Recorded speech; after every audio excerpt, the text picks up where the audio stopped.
1977 California की jail में Lawrence बिटकर और रॉय नॉरिस नाम के दो आदमी पहली बार मिले। लॉरेंस को रॉबरी के जुर्म में पकड़ा था और रॉय को असॉल्ट के केस में।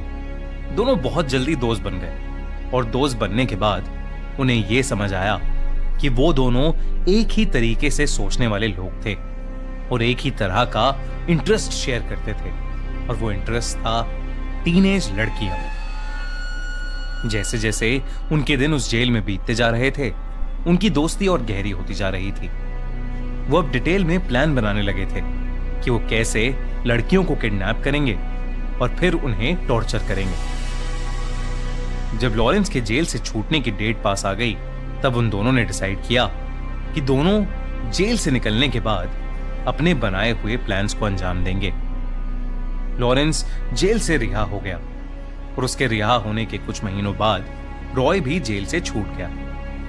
रॉय जेल जाने से पहले एक इलेक्ट्रिशियन का काम कर रहा था और जेल से छूटने के बाद वो अपनी मॉम के साथ जाकर रहने लगा था और वापस इलेक्ट्रिशियन का काम करने लगा था। एक दिन अचानक से लॉरेंस एक वैन को लेकर रॉय के घर पहुंच गया और उसे याद दिलाने लगा कि उन्होंने जो प्लान्स जेल में बनाए थे वो अब एग्जीक्यूट करने का टाइम आ चुका है। ये प्लान्स क्या थे और उन दोनों ने मिलकर ऐसा कौन सा रोंगटे खड़े कर देने वाला क्राइम किया था, ये जानने से पहले थोड़ा दोनों की साइकोलॉजी समझते हैं। लॉरेंस के पैदा होते ही लॉरेंस की मॉम ने उसे अडॉप्शन के लिए एक ऑर्फनेज में दे दिया था। लॉरेंस बचपन से ही छोटे मोटे क्राइम्स करता रहता था और जब वो एक टीनेजर बना तब उसे एक कार चुराने के मामले में कैलिफोर्निया यूथ सेंटर भेज दिया गया। जब लॉरेंस 19 साल का हुआ तो उसे यूथ सेंटर से रिलीज किया गया। उसके बाद वो क्राइम की दुनिया में पूरी तरह डूब गया। असॉल्ट, चोरी, हेरा फेरी, यही सब करते हुए लॉरेंस अपनी जिंदगी जी रहा था।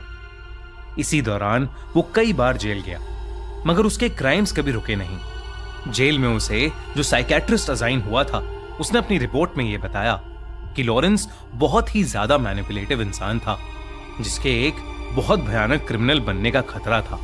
लॉरेंस को लंबी जेल तब हुई जब उसने एक सुपरमार्केट के एम्प्लॉय को चाकू से स्टैब कर दिया था और उस सुपरमार्केट में चोरी करने की कोशिश की थी। इसके बाद उसे कैलिफोर्निया मेंस कॉलोनी भेज दिया गया, जहां उसकी मुलाकात रॉय से हुई। रॉय के बचपन में भी उसके फैमिली मेंबर्स ने कभी उसे प्यार नहीं दिया। रॉय ने कभी चोरी चकारी नहीं की थी, लेकिन वो लड़कियों के साथ छेड़खानी करता रहता था। एक बार उसने एक लड़की का सर पत्थर से फोड़ डाला और रॉय को उसके लिए जेल हो गई। दोनों रॉय और लॉरेंस दिमागी रूप से डिस्टर्ब थे, जिसकी वजह से वो ये उल्टे सीधे क्राइम्स करते थे। लेकिन वो इतना बड़ा क्राइम करेंगे ये कभी किसी ने नहीं सोचा था। लॉरेंस वैन लेकर तैयार था ताकि दोनों मिलकर टीनेज लड़कियों का फायदा उठा सकें और उसके बाद उन्हें जान से मार सकें। उन दोनों ने अपनी उस वैन का नाम रखा था द मर्डर मैक। सब कुछ रेडी था, प्लान भी बिल्कुल तैयार था, मगर दोनों को पहले अपने प्लान को एक्सपेरिमेंट करके देखना था। इसीलिए उन्होंने कुछ 5 महीनों के अंदर अंदर 20 लड़कियों को पटाया। लेकिन उन्होंने उन लड़कियों के साथ कुछ नहीं किया। ये सिर्फ एक प्रैक्टिस रन था ताकि वो शहर के कुछ ऐसे स्पॉट्स ढूंढ सकें जहां कोई आता जाता ना हो। जब रॉय और लॉरेंस को समझ आ गया कि उनका प्लान काम कर रहा था, तो उन्होंने अपना आखिरी स्टेप एग्जीक्यूट किया। उन्होंने एक टूल बॉक्स रख लिया था जिसके अंदर लड़कियों को टॉर्चर करने का सामान था। टेप, स्क्रू ड्राइवर, चाकू, सिजर्स, रस्सियां। इसके अलावा उस टूल बॉक्स में एक कैमरा और टेप रिकॉर्डर भी था ताकि वो ये सब रिकॉर्ड कर सकें। इसके बाद रॉय और लॉरेंस को रोक पाना नामुमकिन हो गया था। एक के बाद एक वो लड़कियों के साथ दोस्ती करते, उन्हें किसी भी बहाने से अपनी वैन मर्डर मैक में बिठाते और उनके साथ अपने टूल्स से बहुत बुरी तरह टॉर्चर करते। ये सब वो अपने टेप रिकॉर्डर पर रिकॉर्ड करते और अपने पोलारॉइड कैमरा से उन लड़कियों की फोटोज भी लेते और फिर उन लड़कियों की बॉडीज को पहाड़ों के आसपास फेंक आते थे। हैलोवीन 1979 की रात भी कुछ ऐसा ही हुआ।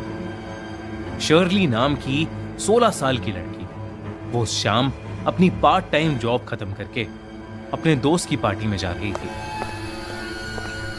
लेकिन फिर उसका मन बदल गया और वो वापस अपने घर वॉक करके जाने लगे। हैलोवीन की रात सब लोग वैसे ही अलग अलग स्केरी कॉस्ट्यूम्स और मास्क पहनकर रोड्स पर बाहर होते हैं।